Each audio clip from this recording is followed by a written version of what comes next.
खुलुमबाय लोगोफोर, गोजोन फुंबिलि बयनिसिमबो। नोंथांमोनखौ गोदान भिडिअ'आव आरो फिन खेबसेबाव बयखौबो बरायनाय बावहरग्रोनाय जाबाय। आं दिनै नोंथांमोननि सिगाङाव 1 मे 2025 मायथाइ एबा 17 बैसाग दान 1432 मायथाइ बृहस्पतिबारनि सानसेनि फानजामुथिखौ फरायथिनो लादों। आसा खालामो नोंथांमोनहा भिडिअ'खौ नायना मोजां मोनगोन। गिबियावनो दङ मेष राशि। दिनै ग्रहफोरनि मोजां थाथाया नोंथांनि जौगानाय आरो दावगानायनि लामाखौ गोरलै खालामगोन।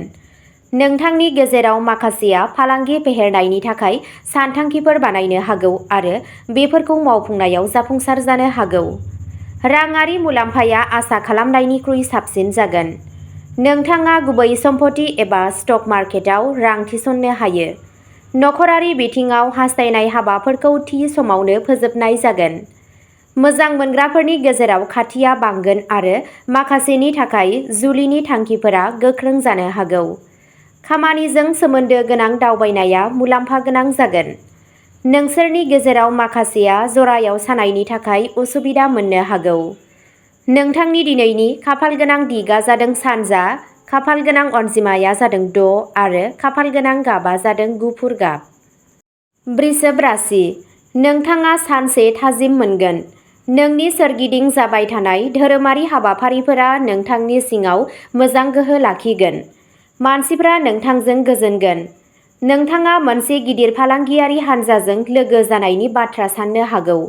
जुदि नोंथाङा सोरखौबा मोजां मोनो अब्ला नोंथाङा दिनै नोंथांनि मोनदांथिफोरखौ बिसोरनो फोरमायनो हागोन। नोंथांनि सानस्रिफोरखौ फोरमायनाया थारैनो नोंथांखौ जाफुंसार खालामगोन। नोंथाङा आसा खालामनायनिख्रुइ बांसिन धोन आरजिनो हागौ। आरिमु आयदाजों सोमोन्दो गोनां सुबुंफोरा मोनसे फोरबोआव बाहागो लानो खाबु मोनगोन। मानसिफ्रा नोंथांनि सोरजिथायखौ बाख्नायगोन। दिनै नोंथाङा गावनि नखरजों लोगोसे देवी दुर्गानि गंसे थानसालियाव थांगोन। मा दुर्गानिफ्राय बोर ला आरो नोंथाङा दावगागोन। नोंथांनि दिनैनि खाफालगोनां दिगा जादों सा-सोनाब, खाफालगोनां अनजिमाया जादों 9 आरो खाफालगोनां गाबा जादों रेजें गोथां गाब। मिथुन राशि।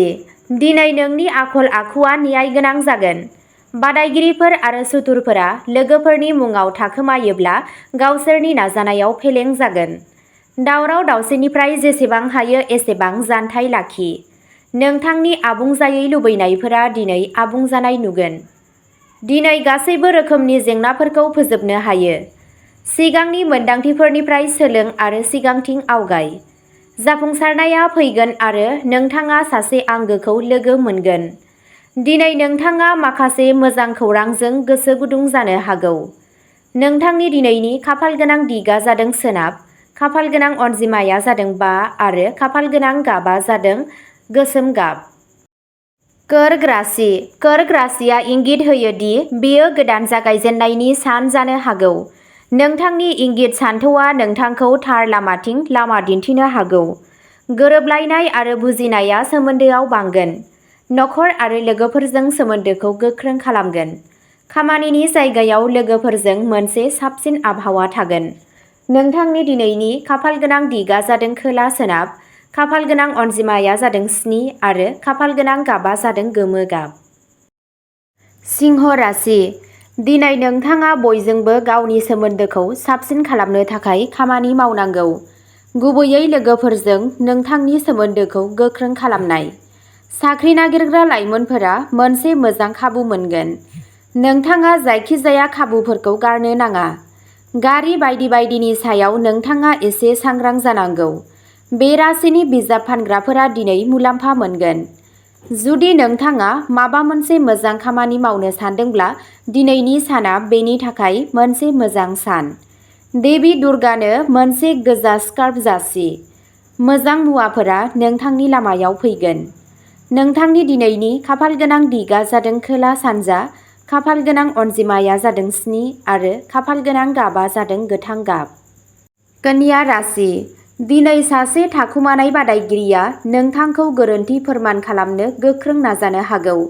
सासे खाथि सोमोन्दोआरिनिफ्राय हांख्रायहरनाया नोंथांनि गोसोखौ सोलायगोन। नोंथांनि थालांनाय प्रम'शनआ नोंथांनि खामानिनि गेजेरजों फैगोन। जाय नोंथांनि खाथि खालानि सुबुंफोरनि थाखाय गोजोननाय लाबोगोन। नोंथाङा राङारि आयदाफोरखौ खान्थि बायदियै साजायनो हागोन। नोंथाङा नोंथांनि आरिमुआरि रोंग'थिखौ बांहोनो नाजागोन। नोंथाङा सासे जोबोद गोहोगोनां सुबुं। गोसो गुदुंखौ लाखि मानोना बेयो नोंथांनि खामानियाव मुलाम्फा होगोन। नोंथांनि दिनैनि खाफालगोनां दिगा जादों सानजा, खाफालगोनां अनजिमाया जादों 2 आरो खाफालगोनां गाबा जादों फान्थाव गाब। तुला राशि, नोंथाङा नोंथांनि गाहाय मावख'गिरिफोर एबा हेफाजाबगिरिफोरखौ गोनांथिनि गोसो गोनां आयदाफोरखौ बुजिनायाव मदद होनो हायो। फालांगियारिफोरा बायगिरिफोरनि सायख'नायाव गोसो होगोन, जाय बिसोरनो रांखान्थियारि मुलाम्फाबो लाबोगोन। मोजां मोनलायनायनि सोमोन्दोआव गोदैया थागोन। हाबा जायै सेंग्रा आरो हिनजावफोरा गावसोरनि जिउनि लोगोरिखौ नागिरनो हागौ। नोंथाङा नोंथांनि खुरमा बाहागिफोर आरो लोगोफोरनिफ्राय मोजां खौरां मोनगोन आरो नोंथाङा नोंथांनि नखराव मोनसे थुलुंगा होग्रा गोदान बिफाव लानो हागौ। नोंथांनि दिनैनि खाफालगोनां दिगा जादों सानजा, खाफालगोनां अनजिमाया जादों 7 आरो खाफालगोनां गाबा जादों गलापि गाब। वृश्चिक राशि, दिनै बिमा दुर्गानि बोरजों नोंथांनि गोसोआव थानाय खामानिफोरा आबुं जागोन। नोंथाङा लोगोफोरनिफ्राय माखासे मोजां खौरां मिजिंथिनो हायो। मावख'आव नोंथाङा बिबानगिरिफोरनिफ्राय मदद मोनगोन। फालांगियारि सेक्टराव गोहोम गोनां सुबुंफोरखौ लोगो हमनायाव नोंथाङा मदद मोननो हागौ। नोंथांनि दावगानाया रोखा जाबाय। अननायआ नोंनि जिउआवनो थागोन। दिनै नोंथाङा नोंथांनि सोरगिदिं थानाय जिरादफोराव गोरलैयैनो रंजानाय मोनगोन। गेदेरफोरनि बोर नोंथांजों थागोन। सावस्रिनि बेलायावबो गासैबो साबसिन जागोन। देबि दुर्गानो नालेंखर बाव आरो गासैबो मोजाङै थांगोन। नोंथांनि दिनैनि खाफालगोनां दिगा जादों सोनाब, खाफालगोनां अनजिमाया जादों 3 आरो खाफालगोनां गाबा जादों गोमो गाब। धनु राशि, दिनै नोंथाङाबो रां थिसननायनिफ्राय गोजानाव थानांगौ। नोंनि लोगोआ सानसे नोंनि बागै सानबाय थागोन। बिसोरनो मोनसे गोदै सारप्राइज होनो सानथांखि बानाय। नोंथाङा नोंथांनि जिउ लोगोरिनिफ्राय आबुं हेफाजाब मोनगोन। गावनि आंगोजों लोगो हमनाया गोजोनथाव जागोन। फरायसाफोरा गावसोरनि सोलोंथायाव गाज्रि फिथाइनि थाखाय जेंनाजों मोगा-मोगि जानो हागौ। गासैबो थाबथानानै थानाय हाबाफोरखौ दिनै आबुं जानाय नुनो हागौ। साख्रि नागिरग्राफोरा साख्रिनि खाबु मोनगोन। नोंथांनि दिनैनि खाफालगोनां दिगा जादों खोला-सोनाब, खाफालगोनां अनजिमाया जादों 8 आरो खाफालगोनां गाबा जादों रेजें गोजा गाब। मकर राशि, राङारि आयदाफोराव जौगानाय आरो माखासे फालांगियारि दावबायनायनि जाथावनाया सोमजिगासिनो थानायखौ नुनो मोनो। नोंथाङा रांखान्थियारि हाबाफोराव जाफुंसार जानो हागोनआ रोखा। नोंथाङा गोहोम गोनां आरो गोनांथार सुबुंफोरखौ लोगो हमनो हागौ, जाय नोंथांनि थाखाय जोबोद मुलाम्फा गोनां जागोन। दिनै नोंथाङा मुलाम्फा गोनां डिलफोरजों मोगा-मोगि जानो हागौ। नोंथाङा नोंथांनि जिउ लोगोरि आरो नखरजों रंजाथाव सम हगारगोन। नोंथाङा नोंथांनि एबा नोंथांनि खुदियानि सोलोंथायनि थाखाय एसे जिंगा जानो हागौ। सावस्रिया दिनै एसे सोलाय-सोल' जानो हागौ। नोंथांनि दिनैनि खाफालगोनां दिगा जादों खोला, खाफालगोनां अनजिमाया जादों 6 आरो खाफालगोनां गाबा जादों गोथां गाब। कुम्भ राशि, दिनै नोंथाङा मावनाय मोनफ्रोमबो खामानिया थाबैनो सुस्रांजागोन।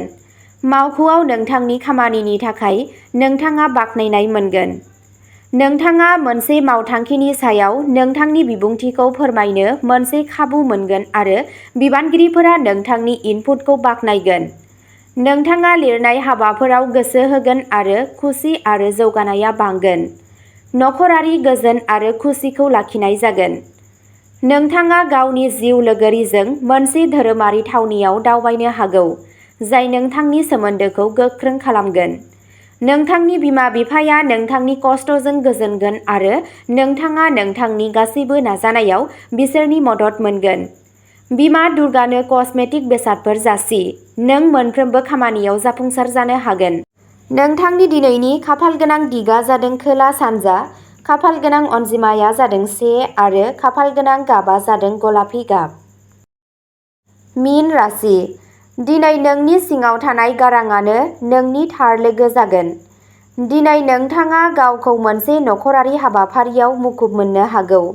नोंथाङा खामानिनि जायगायाव जेंनाजों मोगा-मोगि जानो हागौ। आयआ बाङाइ जानो हागौ आरो खरसाया बांनो हागौ। देहायारि आरो गोसोआरि गोहो आरो थाजिमथिनि आंखाल जागोन। नोंथाङा मोनदांगोन दि जाफुंसार जानो थाखाय अरआ नोंथांनि सिङावनो दं आरो नोंथाङा नोंथांनि थांखिसिम सौहैनो थाखाय जेसेबां हायो मावगोन। नोंथांनि दिनैनि खाफालगोनां दिगा जादों सा-सोनाब, खाफालगोनां अनजिमाया जादों 5 आरो खाफालगोनां गाबा जादों दावरायनि गोथां गाब। अब्ला दिनैनि राशि फरायथिनाया एसेनोसै।